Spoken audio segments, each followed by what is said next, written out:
kemungkinan kita bertanya soalan yang salah.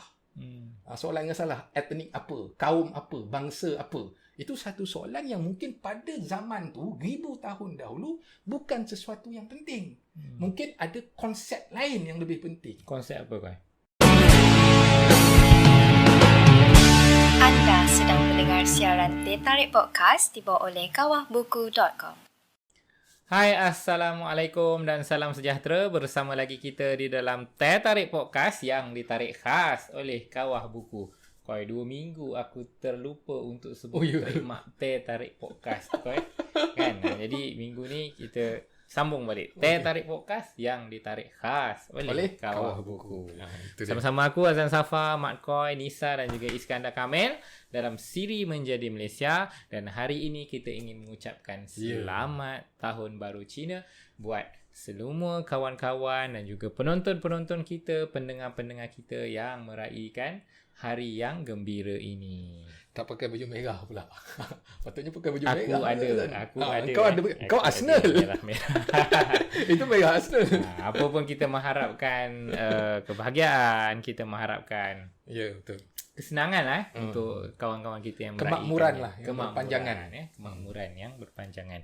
Okey, minggu ni kita buku pilihan minggu ini adalah sebuah buku yang ditulis oleh Bambang Budi Utomo dan juga Nik Hassan Suhaimi, Nik Abdul Rahman, yang bertajuk Zaman Klasik di Nusantara, Tumpuan Kajian di Sumatera. Kenapa kita pilih buku ini minggu ini? Berbetulan dengan kita punya perbincangan berkaitan dengan zaman klasik, dan zaman klasik ini betul-betulnya tertulis di tajuk buku ini, tetapi tumpuan kajiannya adalah di Sumatera. Maknanya Funan tak ada lah. Funan tak ada. Ditulis oleh Nik Hassan Suhaimi. Sebab apa Nik Hassan Suhaimi adalah Nik Hassan Suhaimi Nik Hassan Suhaimi adalah sebenarnya orang yang kau punya soalan episod yang sebelum-sebelum ni tu, tentang siapa tokoh akademik dekat Malaysia. Tokoh tempatan yang agak pakar dalam bidang zaman klasik kan. Sebab dia seorang arkeologis ni. Dia Antara arkeologis yang tersohor. Selain daripada buku ini, antara buku terbaru dia yang diterbitkan juga oleh DBP adalah Proto Sejarah dan Prasejarah di Tanah Melayu. Lebih kurang tebal ni juga, 700 muka surat. Ini kalau aku boleh sebut sikit kan, di antara kandungan daripada buku ni adalah bentuk muka bumi Sumatera dan hasil buminya, kerajaan Melayu, wilayah pusat dan kemudahannya, perkembangan peradaban manusia di Palembang, kompleks percandian Wajrayana di Padang Lawas, tokoh bergelar Sarwarimada Wimatana dalam Prasasti Ligo 775 Masihi, Rakai Panangkaran, Balaputra, tinggalan budaya Sailendra. Kan? Ini antara banyaklah 700 muka surat. Ini adalah hasil kerja yang luar biasa lah. Tapi buku ni aku rasa dah tak diterbitkan semula oleh Dewan Bahasa. Ni dijual ataupun tak ni oleh kawan buku? Aku rasa ada 2-3 naskah terakhir kot. Harga berapa San? RM60. RM60 untuk 700 muka surat lebih. Betul. Berbaloi kan. Sangat berbaloi lah. Especially untuk nak tahu tentang sejarah betul. Sebelum zaman klasik lah. Tak banyak yang menulis. Especially-nya sarjana tempatan. Nah, ini salah satu karya yang kita ada lah. Jadi kita berbalik kepada perbincangan kita. Menyambung perbincangan kita daripada minggu yang lalu. Kita bincang di akhir hari tu, kita bincang tentang, kalau kita dah bincang tentang apakah Funan, di akhir kita ada menyentuh tentang siapakah Funan. Dan kita menjanjikan untuk persoalan tersebut dijawab dalam episod ini. Jadi siapa Funan? Apakah Funan Khmer? Apakah Funan bukan apakah, siapakah? Siapakah? Mungkinkah? Kan? Mungkinkah Khmer? Mungkinkah Khmer ni Khmer? Mungkinkah Funan ni Mon? Mungkinkah Champa? Atau mungkinkah Melayu? Itu kan. Okey, itu persoalan yang kita tinggalkan pada episod minggu lepas, dan kita akan cuba untuk menjawab lah. Sebab apabila kau bangkitkan mungkinkah Funan itu Melayu, sebenarnya aku ada baca beberapa karya lah. Karya ni ditulis oleh sarjana Eropah lah. Salah seorangnya daripadanya adalah yang macam aku bagi tahu tu, macam Coates. Coates ni bila dia menulis tentang Funan ni, salah satu daripada dia punya cerita tu, kalau minggu lepas kita sebut pendiri Funan tu, yang paling awal ada Hun Tien, nama dia kan. Tapi kalau mengikut versi Coates, dia translatekan Hun Tien tu sebagai Kaundinya. Aku nak sebut pun tak begitu tahulah, nama ni nama-nama Sanskrit kan. Kaundinya, yang berasal daripada, ini menarik ni, yang berasal daripada either ataupun sama ada India atau semenanjung Tanah Melayu, atau pulau-pulau selatan. Dalam bahasa Inggerisnya either India or Malay Peninsula or Southern Island. Maknanya ini adalah yang dicadangkan, yang diajukan oleh Coates lah. Di situlah munculnya tesis bahawa Funan ini adalah sebuah kerajaan Melayu. Sebuah kerajaan Melayu. Mungkin itu salah satu daripada sumber dia. Sebenarnya bukan Coates saja, ada beberapa sarjana lain lah yang menceritakan tentang Funan, tetapi dia tak membahaskan Funan tu Melayu. Tapi kalau macam Coates ni dia kata pemula dia tu, pendiri dia tu adalah sama ada, dia tak kata Melayu, sama ada daripada India ataupun daripada semenanjung Tanah Melayu ataupun daripada pulau-pulau selatan, iaitu Indonesia. Itu satu. Kemudian yang keduanya, ada beberapa orang lagi sarjana yang mengatakan bahawasanya Funan ni adalah satu, ini pun satu benda yang diperbahaskan juga, sama ada dia adalah satu empire besar yang satu, ataupun dia terdiri daripada kerajaan-kerajaan kecil yang ada di pesisir pantai. Sebab dia kerajaan maritim kan. Jadi dia punya kekuasaan itu dikatakan di bahagian selatan Vietnam dan juga Cambodia, tengah Thailand, termasuk di Tanah Serim di Burma, dan juga suku daripada semenanjung Tanah Melayu. Ini dikatakan sebab ada seorang lagi sarjana mengatakan bahawasanya Funan ni pernah menakluki semenanjung, bukan seluruhnya lah, tetapi beberapa bahagian daripada semenanjung Tanah Melayu ni pernah ditakluk oleh Funan, dikatakan. Dan kemudian satu lagi, Coates punya teori pula, dia mengatakan bahawasanya raja-raja Sailendra, sebab buku yang kau sebut tadi pun ada tadi Sailendra tadi. Ada Sailendra. Yang dalam prasasti ke apa tadi dia sebut Sailendra. Tesis daripada Coates ni, dia punya hipotesis lah, dia punya andaian dia kan. Andaian dia mengatakan kerajaan Sailendra ni adalah berasal daripada raja-raja Funan.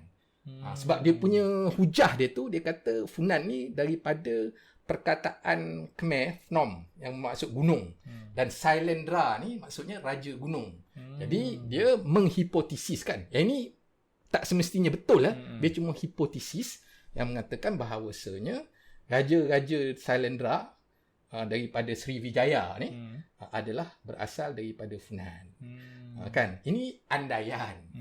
So dalam konteks perbincangan kita, siapa itu Funan, dari mana datangnya beberapa maklumat yang mengatakan Funan itu Melayu, kemungkinan maklumat-maklumat yang diperolehi daripada tulisan-tulisan sarjana-sarjana ni lah. Kan? Tetapi adakah betul ataupun tak, itu satu perkara lain lah. Sebabnya pada pandangan aku lah, ini pandangan pada pandangan aku, bila kita membincangkan tentang siapa itu Funan, etnik apa Funan tu kan, jadi ini adalah sesuatu yang sangat rumit untuk ditentukan. Kenapa sangat rumit untuk ditentukan? Di sini aku rasa penting untuk kita masukkan beberapa pandangan daripada history of idea. History of idea ni adalah sejarah idea. Sejarah idea ni dia membahaskan tentang konsep-konsep besar lah, bagaimana perkembangan dia, asal-usul dia, makna dia, bagaimana digunakan. Contoh aku bagi contoh, mungkin kita kena buat satu episod khas lah tentang apa itu sejarah idea.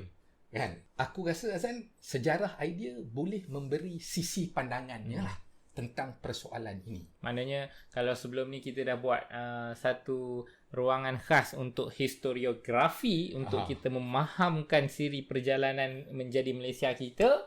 Maknanya engkau mencadangkan kita ada satu pula sesi khas iaitu perbincangan tentang sejarah idea. Mungkin kan? Kita boleh buat satu episod khas lah. Yalah. Tentang apa itu sejarah dia idea. Macam kita nak mencapai matlamat menjadi Malaysia tu, dia ada historiografi kat tepi, dia ada banyak persinggahan-persinggahan yang perlu sebenarnya untuk kita juga tekuni supaya perjalanan kita menjadi lebih baik dan lebih lancar, lebih kritis dalam menanggapi lebih kritis Malaysia. Dan juga apabila kita melihat masa lampau tu, kita melihat di dalam kacamata yang lebih menyeluruh dan objektif lah. Jadi persoalan aku bila mengambil sisi sejarah idea ni, apakah pada waktu itu persoalan etnik adalah satu persoalan yang penting? Adakah kesedaran etnik pada waktu itu? Ini kita bercakap ni pada waktu yang 1000 tahun kan. Funan ni abad ke-1 kan. Abad pertama Jadi adakah kesedaran tentang etnik, tentang bangsa tu sudah wujud pada waktu itu? Ataupun ada satu kesedaran lain? Yang ini sejarah idea boleh memberikan sumbangannya. Contohnya idea tentang etnik kan, kalau kita tengok pun perkataan etnik tu sendiri adalah satu perkataan istilah yang diambil daripada luar. Kan, begitu juga dengan race ataupun ras daripada luar juga. Begitu juga dengan bangsa. Bangsa ni kan perkataan Sanskrit kan, daripada Vamsa kan, yang bermaksud keturunan. Tetapi perkataan-perkataan tu kemungkinan pada zaman tu kalau ada pun mungkin makna dia berbeza daripada zaman sekarang. Kita faham kan? Jadi persoalan tentang siapa itu Funan, kalau dalam konteks masa kini, kalau orang masa kini ni biasanya dia macam bersemangat nak tahu Funan ni Melayu ke, Funan ni Khmer ke, Funan ni sebab dia meletakkan kacamata ataupun perspektif hari ini kepada masa lalu. Kan? Yang itu tu adalah antara kritik yang kita boleh bagilah. Maknanya kesedaran dan pemikiran masa kini dia bawa dan letakkan pada suatu fenomena ataupun keadaan situasi pada zaman ribuan tahun dahulu yang mungkin berbeza, yang mungkin tak ada pun pemikiran dan kesedaran yang sebegitu rupa. Berbeza bangsanya. Tapi kalau dalam konteks perbincangan, perbahasan tentang Funan ni ada macam-macam lah. Ada orang kata selalunya persoalan dia bahasa apa yang digunakan di Funan tu. Jadi bahasa apa yang digunakan, ada yang kata bahasa dia adalah bahasa Mon. Ada yang kata bahasa dia Khmer. Ada yang kata bahasa dia adalah bahasa Austronesian. Jadi bila disebut Austronesian tu, mungkin orang ingat bahasa Melayu. Tetapi sebenarnya tidak ada penemuan yang jelas. Contohnya macam prasasti ke ataupun batu bersurat yang untuk menunjukkan bahawasanya Funan tu adalah daripada etnik mana. Tak ada, tak jelas perkara ni. Cumanya macam aku cakap tadi, kemungkinan kita bertanya soalan yang salah. Soalan yang salah, etnik apa, kaum apa, bangsa apa. Itu satu soalan yang mungkin pada zaman tu 1000 tahun dahulu bukan sesuatu yang penting. Mungkin ada konsep lain yang lebih penting. Konsep apa kau? Kalau pada pandangan aku dalam jalur sejarah idea, konsep pada waktu itu yang paling penting adalah konsep raja. So konsep apa yang boleh membuatkan kau patuh? Kalau orang tu menyeru kau untuk membuat sesuatu, dia guna atas nama siapa? Atas nama bangsa kah? Atas nama agama kah? Ataupun atas nama raja? Jadi pada pandangan aku, pada waktu itu konsep etnik, bangsa, kaum bukan konsep yang penting. Aku rasa kita dah bincang pasal topik ini. Betul lah. Ada dulu bila kita bincang tentang Mandala, Raja Mandala. Kan? Raja Mandala. Bagaimana raja itu pusat kekuasaan dan pengaruh pada zaman dan ketika itu.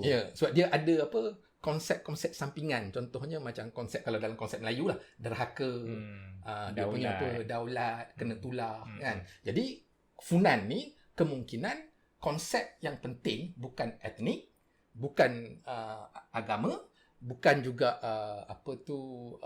ras kaum, tetapi konsep yang lebih penting adalah konsep raja. Maknanya kepatuhan yang diberikan oleh rakyat bukan kerana kau Melayu, bukan kerana kau Hindu, tetapi kerana engkau adalah raja. Jadi ini mungkin satu perbincangan yang mungkin berbeza sikit lah, sebab aku dah masukkan sedikit sejarah idea lah untuk kita memahami kondisi. Bagus kan, supaya perdebatan kita tidak hanya berlingkar tentang siapakah Funan ni Melayu ke, itu ke asal-usul kita. Itu mungkin hal-hal yang boleh dibicarakan, tapi tidak adil juga sebenarnya untuk kita meletakkan perspektif kita pada waktu ketika itu. Jadi aku rasa perbincangan yang kau bawa pada kali ini adalah satu perbincangan yang lebih kritis lah sebenarnya untuk kita menanggapi sejarah masa lalu, khususnya sebenarnya Funan ini ada disebut dalam buku-buku sejarah lampau. Jadi supaya kita mengetahui, untuk melihat Funan itu bukan melihat pada bangsa apakah dia, agama apakah dia, tetapi apakah konsep yang mereka gunakan pada ketika itu yang mungkin pada hari ini tidak lagi relevan, ataupun yang mungkin pada hari ini perkara tersebut sudah berkembang dan bagaimana kan? Makna dia pun dah berubah. Makna dia berubah. Dan dalam perbincangan dan perbahasan tentang Funan, sekurang-kurangnya daripada apa yang aku baca lah, kecenderungan untuk meletakkan etnik apa, kaum apa ataupun bangsa apa Funan ni tidak selesai. Sebab kesemua andaian-andaian yang diberikan itu, sama ada dia bangsa Mon ke, bangsa Khmer ke, bangsa Champa ke, bangsa Melayu ke, itu semua bersifat andaian semata-mata. Cuma bila kau membaca kan tentang Funan dan juga zaman-zaman klasik ni, kau menemukan ke sarjana-sarjana barat ini yang bercakap dengan nada sebagaimana yang kau sebutkan tadi? Yang diorang ni kebanyakannya dia bukan historian of idea. Diorang bukan sejarawan idea. Kebanyakannya adalah sejarah konvensional lah. Maknanya sejarah tentang siapa sosok dia, peristiwa apa, kemudian apa sebab kejatuhan satu kerajaan tu, apa yang menyebabkan dia agung, bagaimana sistem dia. Yalah, kalau kau tengok Coetzee tu pun dia kan asalnya adalah ekologi kan. Ekologis kan. Jadi sebab history of idea ni agak baru jugalah sebenarnya Azan. Tambah dekat Malaysia ni memang aku rasa tak banyak orang yang satu mahir dan kemudian menjadi satu cabang sejarah yang penting lah. Sejarah idea. History of idea lah kalau dalam bahasa Inggerisnya. Jadi kemungkinan sumbangan daripada history of idea untuk melihat persoalan siapa itu Funan di dalam konteks untuk melihat idea manakah yang paling berbisa pada waktu itu. Tapi walau bagaimanapun itu juga andaian kita kan. Pasal dia pun tidak menyediakan dokumen-dokumen prasasti kan. Akhirnya kita beranggapan pada ketika itu bagaimanakah corak ataupun zaman-zaman yang tidak lama selepas pada itu, konsep yang mereka ada, idea yang mereka ada, akhirnya kita cuba meletakkan bahawa mungkin itulah konsep yang juga mereka. Kita pun membuat andaian juga sebab bukti-bukti yang tuntas dan jelas itu tidak mencukupi dan tidak ada. Tetapi kita boleh bandingkan Azan untuk kita membuat satu rumusan lah, hipotesis itu dengan kerajaan-kerajaan yang lain pada waktu itu. Konsep apa yang membolehkan seseorang itu patuh? Apa yang membuatkan seseorang itu bila diseru dia akan patuh dan taat? Konsep apa? Kita boleh bandingkanlah kerajaan-kerajaan yang ada di zaman yang lebih kurang zaman Funan tu. Menarik perbincangan tentang Funan. Akhirnya lengkap 3 episod kita berbincang tentang Funan ini. Alhamdulillah kan. Jadi selepas pada ni kita akan bergerak ke mana? Selepas pada ni kita akan memilih beberapa lagi kerajaan-kerajaan lama. Sebab yang ini pun sebab ada kaitan dengan Semenanjung kan. Kemudian ada juga beberapa macam aku kata tadi, orang mengatakan bahawa Funan ni Melayu contohnya. Jadi itu yang kita bawa perbincangan kan? Tentang Funan. Jadi nak tunggu kerajaan apa yang akan kita bincangkan minggu hadapan? Kita tunggu minggu hadapan. Sekali lagi kami ingin mengucapkan selamat tahun baru kepada semua Gongsi Fat Choi, kepada semua kawan-kawan, rakan penonton, rakan pendengar yang meraihkan dan menyambutnya. Mudah-mudahan semuanya kawan-kawan berada dalam keadaan yang sejahtera, makmur dan penuh dengan kegembiraan. Jumpa lagi dalam pada minggu hadapan. Layari www.kawahbuku.com untuk dapatkan buku-buku menarik dan buku-buku terbaik pilihan anda. Terima kasih, Koi. Kong Hee Fat Choi.